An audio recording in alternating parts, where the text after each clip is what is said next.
untuk menentukan kontrasepsi apa yang tepat untuk ibu. Nanti ibu jangan sungkan untuk menceritakan apapun kepada saya pastikan kerahasiaan ibu akan saya jaga. Maksud kerahasiaan yang bisa dijaga itu seperti apa ya Bu? Jadi nanti informasi yang saya dapatkan dari ibu itu tidak akan saya ceritakan kepada siapapun, dan itu memang sudah menjadi hak ibu untuk mendapatkan konseling yang terjaga kerahasiaannya. Sekarang mari kita membahas informasi yang benar untuk memecahkan permasalahan yang ibu hadapi agar untuk memilih metode yang sesuai untuk ibu. Jadi apa yang bisa saya bantu ibu? Ibu, ini saya kan dengar dari orang tua saya tentang metode kalender. Seperti apa ya ibu metode kalender itu? Oke. Jadi metode kalender itu merupakan salah satu metode alamiah ya Bu ya. Itu memang benar fungsinya untuk mencegah kehamilan. Akan tetapi itu seringkali nggak berhasil loh Bu. Iya Bu Bidan, saya takutnya tidak berhasil. Saya dengar dari PLKB katanya ada yang cara yang lebih efektif. Apa Bu Bidan bisa menjelaskan dan membantu saya untuk menentukan KB tersebut? Tentu saja bisa dong Bu. Ini saya akan menjelaskan beberapa KB tersebut sekaligus menjawab beberapa pertanyaan yang Ibu ajukan ya Bu ya. Apa Ibu sudah memikirkan metode KB seperti apa yang Ibu inginkan? Saya rasanya pengen suntik 3 bulan Bu. Ceritakan apa yang Ibu ketahui tentang KB suntik 3 bulan itu. Menurut saya KB suntik 3 bulan itu lebih efisien, terus lebih praktis Bu Bidan. Kenapa? Apa ada alasan lain kenapa Ibu menyukai KB suntik 3 bulan itu? Saya mendengar tetangga-tetangga saya sering bercerita kalau KB suntik itu lebih efisien dan efektif tadi Bu. Iya betul memang ya Bu ya. Jadi suntik KB ini merupakan cara yang mudah ya Bu ya, tetapi perlu Ibu ketahui bahwa jangkanya itu dalam waktu tertentu Ibu. Jadi setiap 3 bulan Ibu itu harus kembali lagi ke klinik untuk melakukan penyuntikan ulang kembali. Jadi apakah Ibu masih ingin melanjutkan KB suntik 3 bulan ini? Iya Bu, saya pengen KB suntik 3 bulan aja Bu. Oke, kalau begitu saya boleh bertanya ya Bu ya. Ini apakah Ibu masih menyusui Bu? Iya Bu. Berapa usia bayinya Bu? 5 bulan. Wah, bayinya sehat ya Bu ya? Iya, Iya lucu. Jadi untuk Ibu, karena Ibu masih menyusui dan usia bayinya juga masih 5 bulan, apakah setelah melahirkan Ibu sudah mengalami HEK? Belum Bu Bidan. Oh belum. Jadi ini Bu, di KB ini ada kita namanya MAL ya Bu ya. MAL ini merupakan salah satu metode juga. Dia itu tidak mengalami menstruasi pada saat Ibu menyusui. Apakah Ibu ingin tahu lebih lanjut tentang MAL? Untuk saya tetap mau KB suntik 3 bulan aja Bu. Oke, KB suntik 3 bulan. Jadi kita buka ini ya Bu ya. Ini ada KB suntik 3 bulan. Saya jelaskan ya Bu. Iya.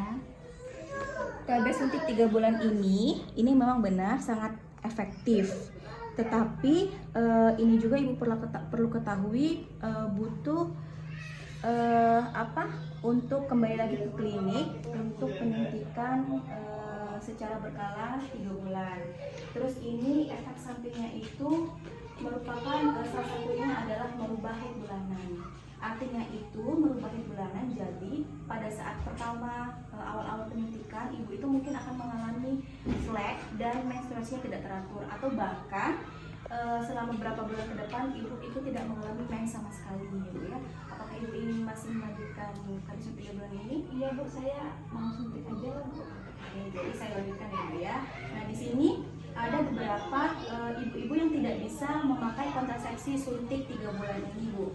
Yang pertama itu ibunya memiliki tekanan darah tinggi atau hipertensi ya Bu ya. Terus ibu itu menyusui kurang dari 6 minggu dan ibu itu hamil. Nah, ketiga kondisi ini tidak boleh mendapatkan KB suntik 3 bulan.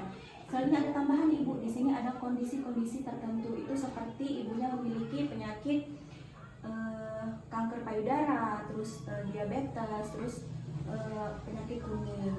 Jadi apakah Ibu sudah paham yang tidak boleh apa saja Bu? Coba ulangi Ibu. Yang tidak boleh menggunakan suntik 3 bulan, yang pertama memiliki menyusui kurang dari 6 minggu, yang ketiga hamil, dan tambahannya itu yang memiliki kondisi kesehatan tertentu. Oke, betul. Saya lanjutkan ya Bu ya. Nah, ini ada kemungkinan efek sampingnya Bu. Kemungkinan efek sampingnya kita ketahui itu ada perubahan pada saat haid ya Bu ya. Saya jelaskan sebelumnya tadi. Terus ada juga penambahan berat badan Ibu. Dan selanjutnya ada keluhan-keluhan lain. Keluhan-keluhan lain ini seperti sakit kepala ringan, terus nyeri payudara, suasana hati yang berubah. Jadi ibunya lebih kayak kemudian ya Bu ya. Terus mual, rambut rontok, bahkan ibu kemungkinan juga itu bisa menimbulkan jerawat. Jadi apakah ibu masih tetap ingin memakai KB Supit 3 bulan ini? Iya Bu, saya mau sampai 3 bulan aja lah. Oke, jadi ini ibu sudah pastikan. Apakah suami ibu juga udah setuju Ibu? Sudah Ibu. Oh, udah setuju ya Bu ya. Jadi ini udah fix ya Bu ya? Iya, Nggak Bu. mau berubah lagi Bu? Enggak Bu, saya mau sampai 3 bulan Oke, aja. sebelum saya melakukan penyuntikan pada hari ini, saya jelaskan terlebih dahulu tentang perlindungan ganda ya Bu. Jadi perlindungan ganda itu ini Ibu, ini namanya kondom. Nah kondom ini fungsinya itu untuk selain mencegah kehamilan, jika digunakan dengan baik dan tepat, ini juga bisa menjadi satu-satunya alat kontrasepsi yang dapat mencegah penularan HIV/AIDS atau infeksi menular seksual.